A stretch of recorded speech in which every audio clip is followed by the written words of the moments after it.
欢迎来到著名歌手频道。我很高兴您订阅并分享该频道。从被那英淘汰到乐坛巨星周深追梦者的华丽蜕变。当年那英仅用10个字就淘汰的小伙子，时隔6年，在我们的歌节目中，堂堂正正地击败他，上演了一场荡气回肠的复仇之战。他就是周深。2020年。周深携《天下有情人》炸裂归来，一举颠覆那英战队，洗刷当年淘汰之耻。如今的周深已然成为华语乐坛的璀璨明星，他的歌声被誉为天籁之音，让无数人为之陶醉，更被广大网友赞为神仙嗓音。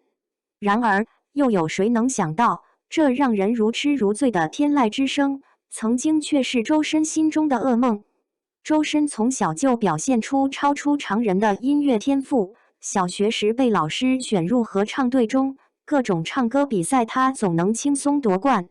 这段高光时刻是他18岁前为数不多的珍贵记忆。中学时期，周深却依然保持着如少女般纯净清澈的声音，在周围一众变声期的同学中格格不入。同学们无情的取笑和带有侮辱性质的绰号，像一把把锐利的刀，刺伤了他的自尊心。他逐渐封闭自我，甚至不敢与人交流，更不敢在人前唱歌。进入高中，周深的嗓音仍未改变，而身高也停留在了1.61米，这一切都加剧了他的自卑感。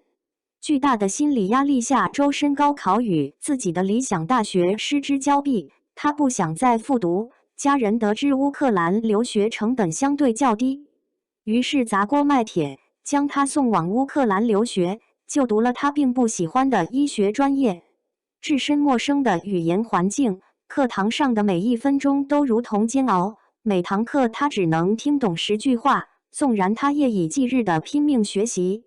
每天仅休息3-4小时，但在大一结束后，大部分课程成绩不尽人意，仅有1门课勉强过关，还是老师看他实在不容易的怜悯。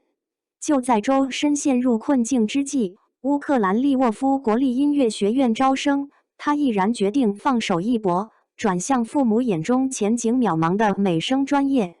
然而，此举遭到家人的强烈反对，得知他转专业的父母愤然中断了他的经济供给，企图逼迫他回归原先的道路。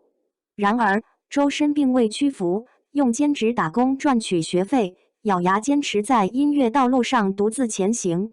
本以为转换专业后就会雨过天晴，然而命运的捉弄并未就此罢休。周深过度练音导致了声带小结，就这样失了声，但他不想放弃，下定决心要找一个适合自己的老师。可是自己心仪的老师一上来就拒绝他的请求。周深没有放弃，想尽各种方法恳请老师收下自己。破锣嗓子5-6天憋出一句勉强不破音，老师有感于周深的坚持与嗓音，答应了周深的请求。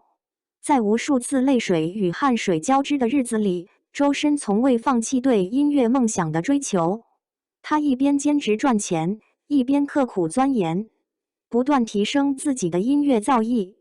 终于，凭借着这份不屈的精神与对音乐的虔诚热爱，周深完成了从被质疑到被认可的华丽转身，彻底摆脱了自卑的阴影，昂首挺胸地走向了那曾经遥不可及的音乐舞台。在星光璀璨的今朝，周深的名字已镌刻在华语乐坛的荣誉榜上，他的故事激励着每一个怀揣梦想、身处困境的人。他用实际行动告诉世人，即使面临再大的挫折和困苦，只要敢于面对，勇于追梦，每个人都可能书写属于自己的逆袭传奇。